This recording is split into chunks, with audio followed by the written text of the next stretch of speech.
Hello everyone, how you doing? Welcome to another video. So following up, yes, does movie reviews. Yesterday I saw this movie called The Social Dilemma, which was a sort of pseudo documentary with some fiction in the middle of it, uh, put together by Netflix, and it was released last year, I believe, or 2 years ago.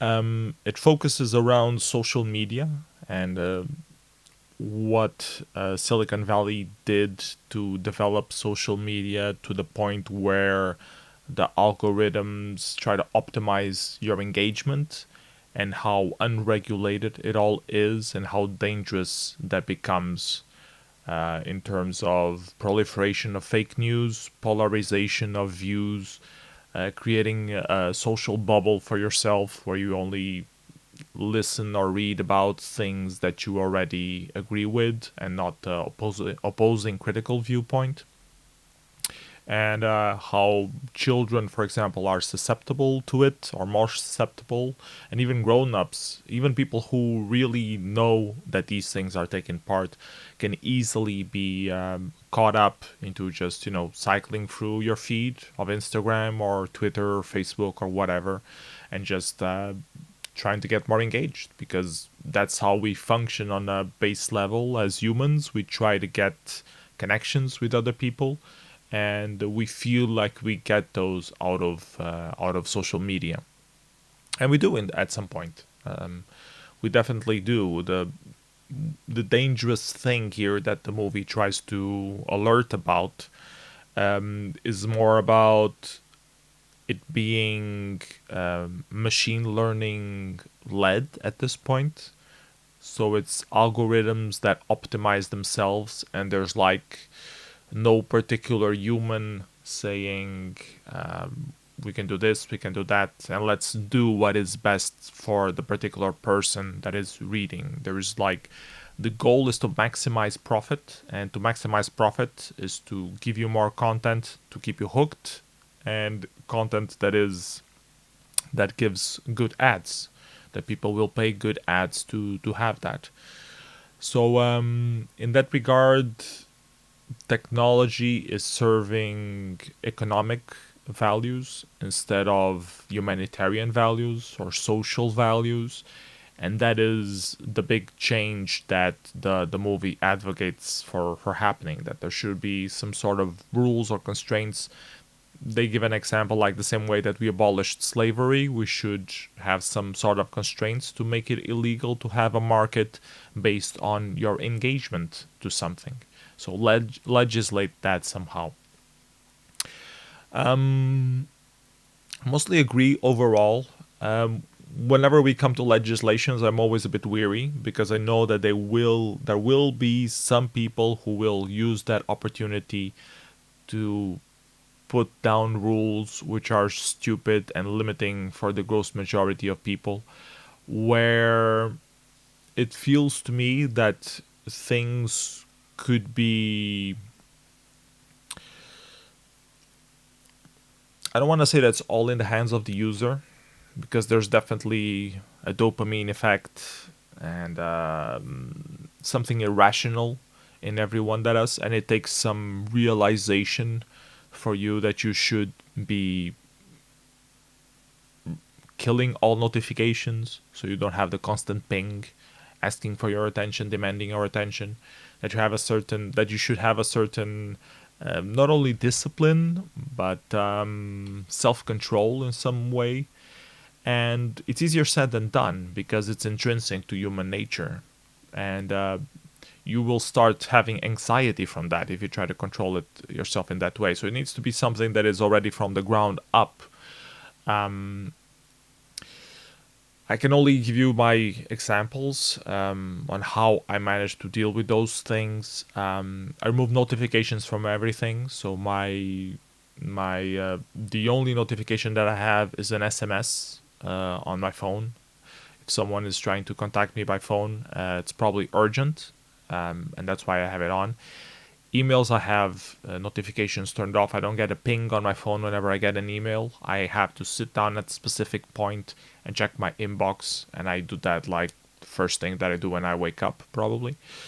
Or once I sit down in front of the computer. I mean, I usually eat first. I wake up, I wash my face, I try to get something to eat if I'm hungry, and then I sit down in front of the computer and check whatever is new. If there's any new stuff, put the inbox on zero, and then I'm ready to do whatever is on my to-do list for doing today, or just not do the stuff on the to-do list if I don't feel like it.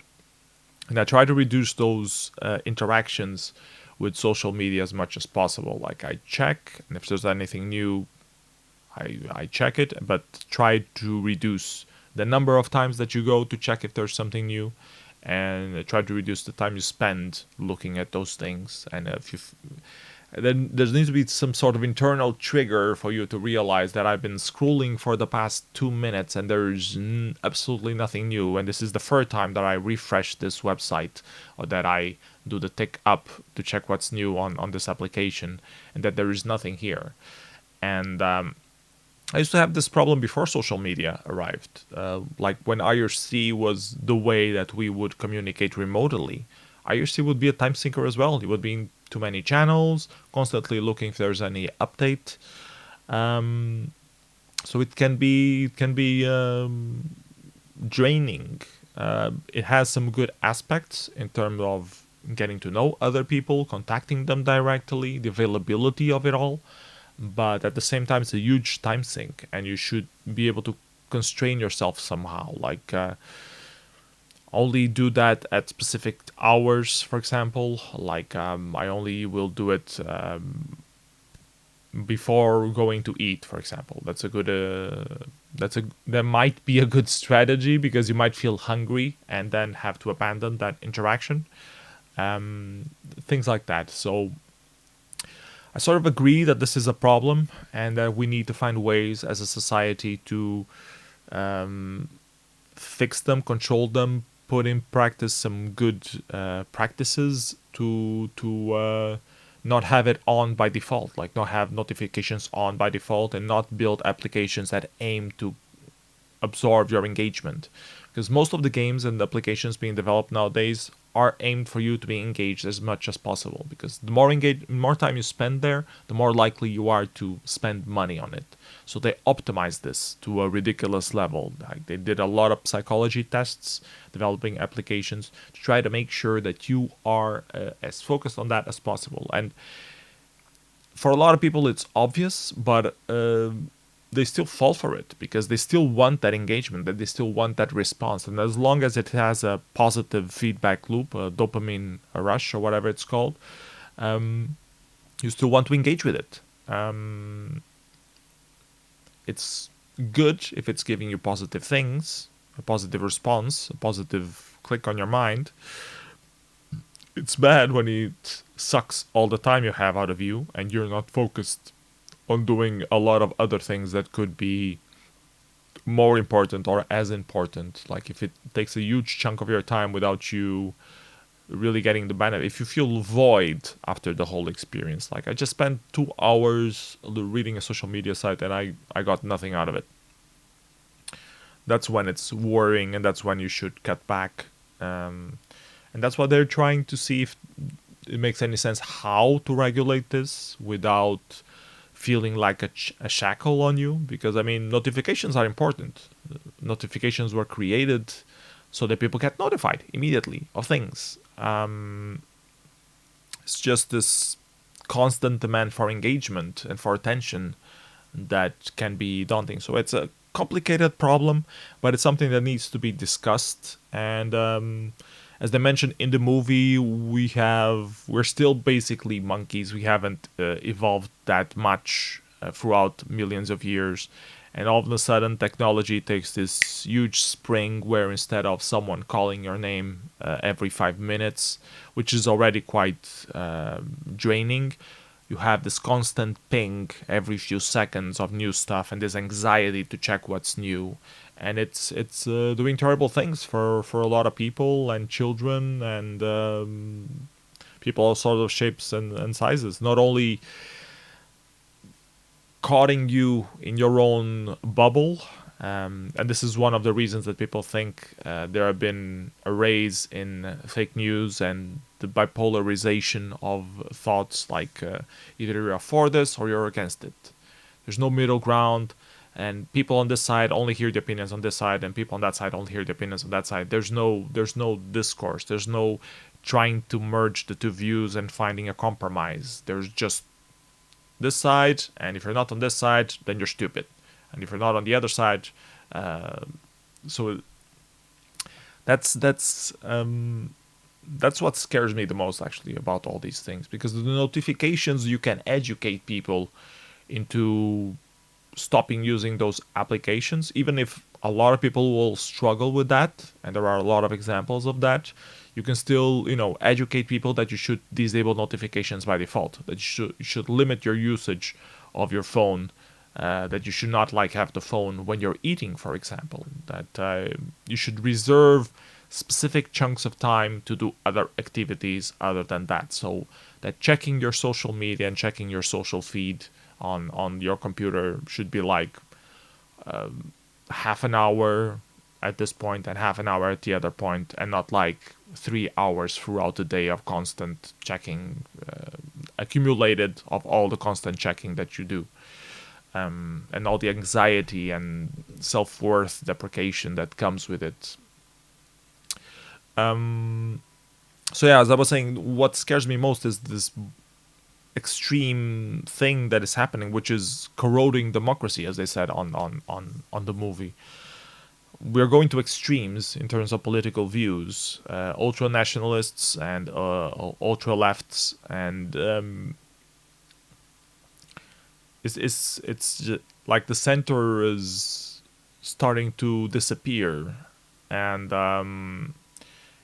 it always felt like the center would be the thing that would keep democracy going. If we have just two extremes and they're at battles with each other, there are bound to be consequences. They're bound to be that we end up in dictatorships of some sort, that the democratic system is no longer trusted. And that scares me, especially I live in Portugal, as a lot of you know, and the system in Portugal, the voting system in Portugal, we have seen a big rise in extreme right. And they've been denouncing that the system is corrupt and that they're anti-system, but at the same time, a lot of investigation has been done on them to make public that they come from the system, that they say that the system doesn't work, and that they are financed by the system, or some people of the system. So they're still part of the system, they're just going for the popularism. And the extreme right having this importance and resurgence of racism and sexism and all those idiocies, at the same time force the extreme left to also be more vocal. The Antifa groups and people rising in favor of feminism and those kind of things, they become more active and more physically violent, because they feel like they're not having heard all the fights that they have been fighting to get equal rights and decent treatment and humanitarian. Suddenly there are a lot of people who say that that's worth nothing, and of course they'll get upset and they want to rally and battle each other, and it's just going to turn everything more violent and uncivilized. We won't have a proper discussion of why these two things clash. We will just have fingers pointing at each other, that the other one did this and the other one said that, and there's no compromise, there's no evolution. We're just going back and forth in terms of advances in our society because of these polarizations, in my humble opinion.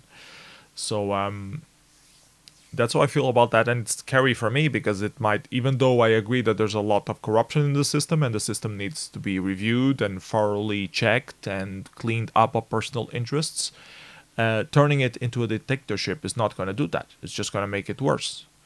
So I worry about that, and I'm interested in those issues for a very long time. I've been anti-system for most part of my system. I'm anti-capitalist by mindset, even though I have to live in a capitalist society. I'm anti-corruption. but it's complicated, and it's not something that comes easy, and it's a cultural change that needs to be developed throughout a lot of time, and it won't come from one extreme party uh, trying to take over and do their will regardless of what everyone else thinks. And it's not going to happen by distinguishing that these people are okay and those people are not. That's If you set those lines, you no longer have a society. You have ghettos, and at least that's not the society I want to live in. I want to live in a society that respects people independently of their views. So yeah, a lot of food for thought on this movie. We had it lined up to see for a long time, but with the kid, it's been hard. Yesterday, I succumbed and I watched it without my wife. She's probably gonna get upset that I watched it without her. But if we don't have time to see movies together, I have to clean some disk space at some time. So at some point, so yeah.